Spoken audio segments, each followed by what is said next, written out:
د ازموینو ملي ادارې نن د 1403 کال د کانکور ازموینې عمومي پایلې اعلان کړې. د ازموینو ملي ادارې سرپرست وویل چې د 1403 کال کانکور ازموینه کې عطل خان رحیم زوی د محمد عظیم زوی د 1403 کال کانکور ازموینې عمومي اول نمره شوی دی. نوموړی د 359.9 نمرو په اخیستلو سره د کابل طب پوهنځي ته بریالی شوی دی. هغه ځوانان چې جګې نمرې اغشتې دي، دریم نمره، دویم نمره، اول نمره. دریم نمره ولایت فراه، ID نمبر R50000350 د خصوصي اقرا علم د ښوونځي څخه فارغ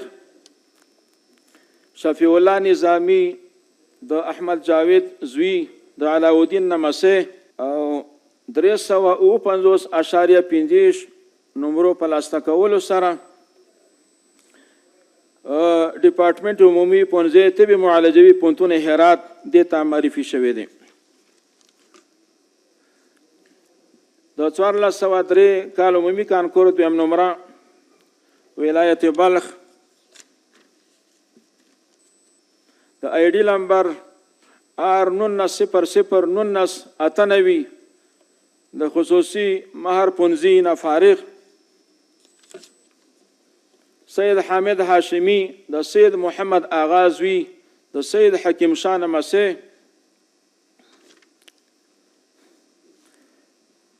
350.1 نمرو په لاسته راوړو سره ډپارټمنټ عمومي پوهنځي طب پوهنتون علوم طبي کابل ابو علي ابن سینا ته معرفي شوی دی. عمومي د 1403 کال عمومي کانکور عمومي اول نمره ولایت کابل ID نمبر R0101598 د حبیبی علی لیسې د ښوونځي نه فارغ عطل خان رحیم زوی د محمد عظیم زوی او د محمد رحیم نمسی 359.1 نمرو په لاسته راوړلو سره ډپارټمنټ عمومي پوهنځي طب پوهنتون علوم طبي کابل ابو علي ابن سینا پوهنتون ته معرفي شوی دی. کم ځوانان چې کامیاب شوي دي دوی ته او د دوی والدینو ته موږ مبارکي وایو، او چې کم ځوانان ناکام شوي دي نو د هغوی دپاره د هغوی نه هم دا غوښتنه ده چې زحمت وباسي د آینده کال لپاره. د ریاست الوزرا مرستیالانو هم په دغه مراسمو کې ګډون کړی و او ځوانانو ته یې ډاډ ورکړل چې علمي کادرونو ته به د هیواد د آبادۍ په بیلابیلو برخو کې کاري فرصتونه رامنځته کړي. افغان انجنیرانو له لوري د کانونو استخراج کیږي، لوی لارې جوړیږي او د افغانستان اسلامي اردو او امنیتي ځواکونه روزل کیږي. په تیرو څه کم 3 کالو کې د افغانستان په مختلفو ولایاتو ولسوالیو کې لسګونه لوی او وړې پروژې پلي شوي، چک ډومونه جوړ شوي او جوړیږي، روغتیايي مراکز، سړکونه او کرنیزې پروژې عملي کیږي چې ټول یې د افغاني کادرونو له لوري رهبري کیږي. زما توقع له ځوانانو څخه دا ده چې نن ورځ ټول تمرکز په خپلو زده کړو وکړئ څو د سبا لپاره د خپل هیواد او خلکو لپاره د خدمت مصدر وګرځئ.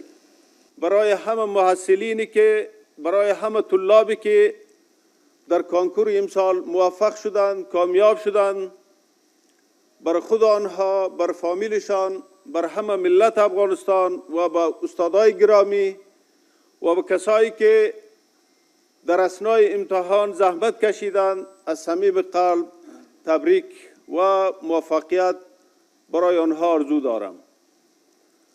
و کسایی که ناکام هم شدند باید مایوس نشوند، با جریان سال کوشش کنند دیگه درس بخوانند. از این سال کمی و چون که درس نخوانده بودند باعث ناکامی از اونها شد تا سال دیگر خوب تیاری بکنن. خدا خواسته بود در کانکور سال آینده باز دوباره باید موفق شوند. از طرف امارات اسلامی افغانستان الحمدلله از مرحله ابتداییه و متوسطه و ثانوی و مرحله تحصیلات عالی و تعلیمات تکنیکی و مسلکی در همه مراحل الحمدلله استادا، جای درس، کتب درسی همه برای طلاب، برای متعلمین و برای محصلین عزیز مهیا شده است. باید اونها اوقات خود از ضایع تیر نکنند، کوشش کنند بخیر نتایج خوب، نتایج عالی را به دست بیارند تا اینکه در آینده این ملت عزیز افغانستان و وطن عزیز ما به ذریعه آنها آباد شود. افغانستان آینده، افغانستان مترقی، افغانستان آباد به جوانان عزیز این وطن اشد ضرورت دارد. امروز به علما ضرورت داریم، به انجینیر صاحبا ضرورت داریم، به دکتر صاحبای خوب ضرورت داریم، به همه متخصصین وطن عزیز ضرورت دارد تا اینکه طلاب عزیز ما کوشش کنند تا بتوانند به درد بخور وطن عزیز شوند.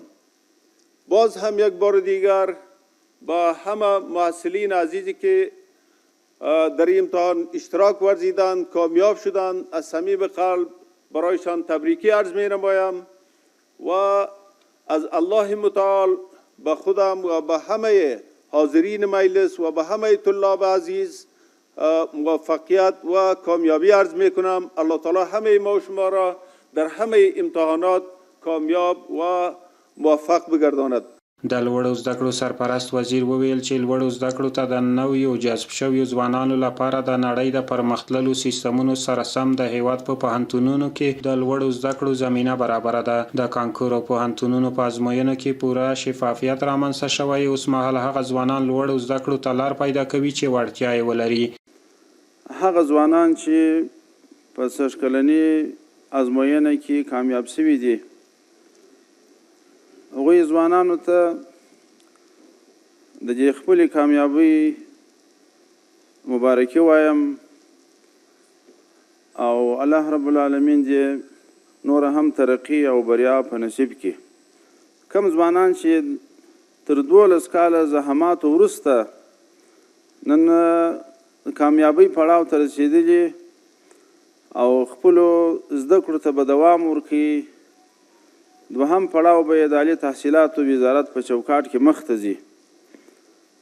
هغوی ځوانانو ته دا اطمینان ورکوو چې قدرمن محصله، قدرمن ځوانه، د عالي تحصیلاتو وزارت ستا د ارتقا، ستا د ترقۍ دپاره ډېر څه آماده کړي دي.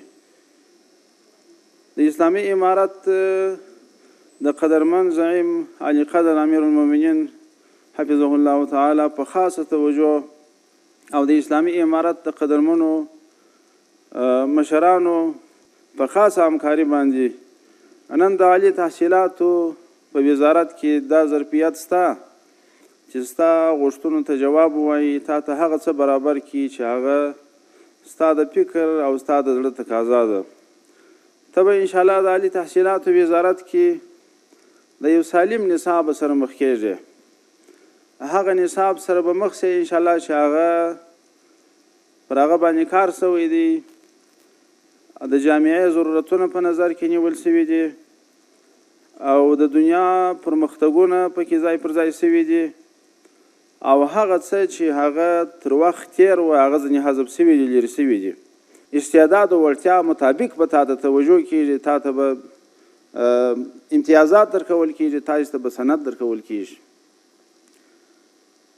هغه ماحول به نور په پوهنتون کې نه وي چې د پوهنتون مرکز به د زورواکانو د زور ازموینې مرکز و. دلته به ډلې جوړې وي، دا د فلان ډله ده، دا د فلان ډله ده، دا د فلان ډله ده. دلته به تر واحد قیادت لاندې د امن په فضا کې، په وحدت کې، په اخوت کې، په ورورګلوۍ کې ته خپلو چارو ته ادامه ورکوې. دا یادونه وړ ده چې د لوړو زده کړو او نورو ښوونیزو بنسټونو په هره برخه کې پرمختګ او شفافیت رامنځته شوی، خو د نجونو د زده کړو ځنډېدل ملي او نړیوال غبرګونونه له ځان سره لري او ډیری هیوادوال د نجونو د زده کړو د پیل کېدو غوښتنه کوي.